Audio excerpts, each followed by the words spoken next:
Café matinal avec l'actualité.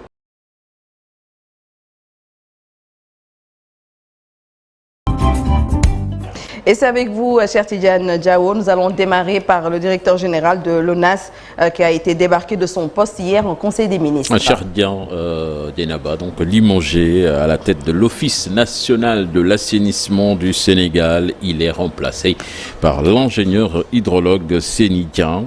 Cher Dien, rappelons-le, était nommé le 25 avril dernier. Il n'aura passé que 3 mois à la tête de cette structure. D'autres mouvements annoncés en Conseil des ministres hier dans les directions de la police nationale.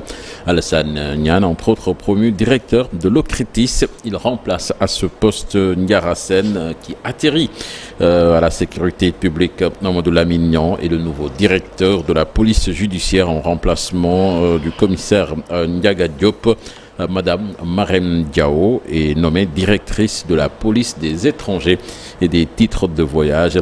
Elle remplace à ce poste Monsieur Djibril Kamara Dienaba. Et puis la gestion de la TNT, la TDS et sa retire à Excaf Télécom l'exploitation commerciale. La société de télédiffusion du Sénégal le veut, par cette mesure, marquer la volonté souveraine des autorités étatiques de procéder au retrait de l'exploitation commerciale et technique des 2 multiplexes dont Excaf Télécom avait en charge la gestion depuis 2014. L'opérateur de diffusion nationale informe les usagers et partenaires qu'à compter du 31 juillet, TDS SA sera le seul gestionnaire de l'intégralité de l'infrastructure TNT. Excaf, dans un communiqué, n'a pas tardé à réagir. Donc, Excaf Télécom dénonce une entreprise de liquidation par TDS et annonce user de tous les moyens légaux pour défendre son droit à continuer à exercer légalement son activité au Sénégal. Affaire à suivre, Dienaba. Et puis nous parlons de ce drame à Diourbel avec un détenu qui est mort dans sa cellule. C'est un vieux détenu sous mandat de dépôt depuis plus d'1 an. Il a été retrouvé mort dans sa cellule. Les explications de notre correspondant sur place, Babacar Diouf. C'est un vieux de près de 70 ans qui a été retrouvé mort dans sa cellule à la maison d'arrêt et de correction de Diourbel. Le certificat de genre de mort issu de l'autopsie déterminera de quoi est-il mort, mais a priori, nos sources retiennent qu'il est décédé d'une mort naturelle. Badaratine, de son vrai nom, était dans les liens de la détention pour fait de viol présumé sur une mineure au quartier Korgoumak de Diourbel. Son dossier était encore en instruction dans le bureau du juge d'instruction du tribunal de grande instance. Ce drame nous replonge dans les difficultés que vivent les détenus à la maison d'arrêt et de correction. En plus du surpeuplement à Diourbel, les détenus sont dans la promiscuité. Ils dénoncent aussi les longues détentions préventives. Car Dieu fait encore un accident de la circulation, cette fois-ci c'est à Linguère. Il s'est produit hier aux environs de 11h au quartier Linguère-Kumba 2. C'est un boulanger qui se rendait à Ndundoji qui a fait une collision avec un conducteur de moto Jakarta qui avait à son bord une femme. Le boulanger Ablaï Diop a rendu l'âme sur le coup. L'autre conducteur est acheminé à Touba. Le corps sans vie également acheminé à l'hôpital Magueto de Linguère. Justement, le Premier ministre Ousmane Sonko hier a annoncé un conseil interministériel sur les accidents de la circulation. Nous parlons de toute autre chose à présent. Après les consommateurs, place à la presse pour une séance d'explication de la tarification du système Woyofal, une manière pour la Sénélec d'apporter des éclairages de pré-paiement de l'électricité. Une tarification qui bute sur de nombreuses incompréhensions, surtout au niveau des populations. C'est un reportage signé Fatou Bintou Conté et Diafaraba. Près de 2 millions d'abonnés, le produit Woyofal mis en place par la Sénélec est un système de prépaiement de l'électricité qui fait face à une incompréhension due à son système de facturation. Pleine période de chaleur, donc il y a beaucoup d'interrogations, surtout concernant le Woyofal.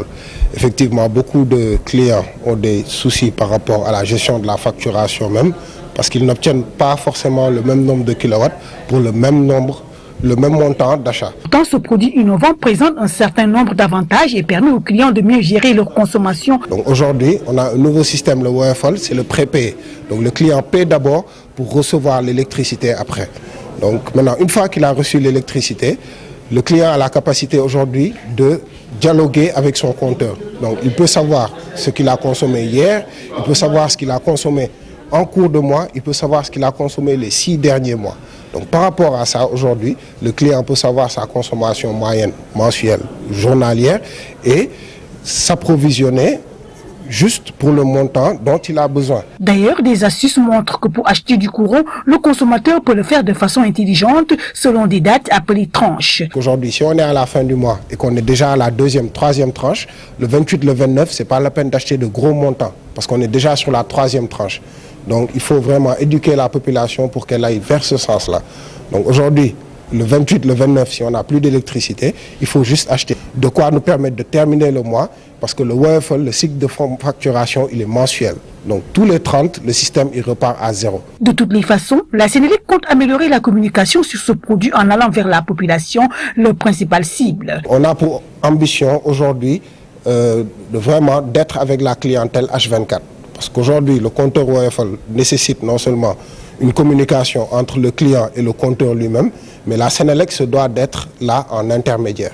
Donc ça veut dire que c'est nous qui devons expliquer aux clients comment ça marche et comment utiliser de manière efficiente ce compteur-là. Donc aujourd'hui c'était la presse, la semaine passée c'était les associations de consommateurs. Donc c'est des rencontres qu'on fait jusqu'au niveau local. Le WFL fait son bonhomme de chemin dans les foyers sénégalais qui optent de plus en plus pour ce type d'approvisionnement en électricité. La hausse du prix du café Touba, le produit qui devient rare sur le marché. Pour le kilogramme, il faut débourser entre 4 500 et 5 000 francs CFA. Du coup, la tasse de 50 francs est passée à 100 francs CFA. C'est un reportage signé Habib Faye. Baïzal est un vendeur détaillant de café Touba. Un commerce qui, dit-il, a changé sa vie. Mais ces derniers jours, il peine à trouver le produit sur le marché. Je ne vois plus le café Touba. Auparavant, j'achetais la graine de café pour en faire de la poudre. Maintenant, impossible de l'acheter. Je me contente du café en poudre pour ensuite le revendre. Le kilogramme est à 4 500 voire 5 000 francs CFA. Une hausse qui n'est pas à la portée de ces deux vendeurs. Baïfal et Ndiol sont confrontés à la cherté du prix du kilogramme de café Touba, ce qui entraîne une baisse de leur revenu quotidien. Le kilogramme nous revenait à 2200 francs, voire 2300. Mais c'est pendant le mois de Ramadan que le prix a commencé à grimper jusqu'à 2700 francs. Et aujourd'hui, nous l'achetons à 4500 francs. Le prix du café Touba était abordable, mais actuellement, il est très élevé. Nous achetons le kilogramme à 5 000 francs. Impossible pour eux d'augmenter le prix de la tasse de café par peur de ne plus voir la clientèle. Nous avons diminué nos dépenses par peur de perdre nos revenus.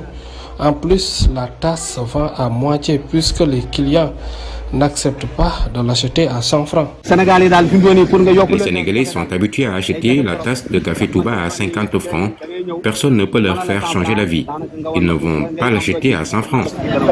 Trouvée dans sa gargote, cette femme, vendeuse de petits déjeuners, a augmenté le prix de la tasse à cause de la cherté du prix du kilogramme de café Touba en poudre. Nous ne pouvons plus vendre la tasse à 50 francs. Nous sommes obligés de vendre à 100 francs, sinon on n'aura pas de bénéfice. Malheureusement, les clients refusent de payer 100 francs. Ces acteurs invitent le gouvernement à baisser encore le prix des denrées. Sincèrement, le prix est très élevé. Il doit être revu à la baisse. L'État doit donner un coup de main. Le café Touba est très cher. Même les revendeurs doivent diminuer le prix également. La vente de café Touba est une importante source de revenus au Sénégal. Beaucoup de jeunes en font leur principale activité.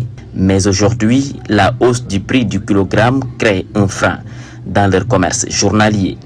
Et pour terminer, Djenaba, les Jeux Olympiques de Paris avec du basket, États-Unis, Soudan du Sud, les Avengers américains n'ont laissé aucune chance aux Sud-Soudanais La bande à LeBron James s'est imposée hier 103-86. À suivre donc ce jeudi également en circulant en Nigeria-France chez les filles. Ce sera à 15h15. Le Nigeria qui, lors de son premier match, s'était imposé face à l'Australie. Donc un match que nous suivrons également avec attention, Diana Bassidouba. Donc LeBron a fait du LeBron. Pas que lui, mais c'est surtout un Nigérian d'origine américaine, Bam Adebayo, qui a été très méchant avec ses frères africains. Voilà. Merci beaucoup, cher Tidjane Diao. Et sans transition, nous allons voir ce qui se passe hors de nos frontières.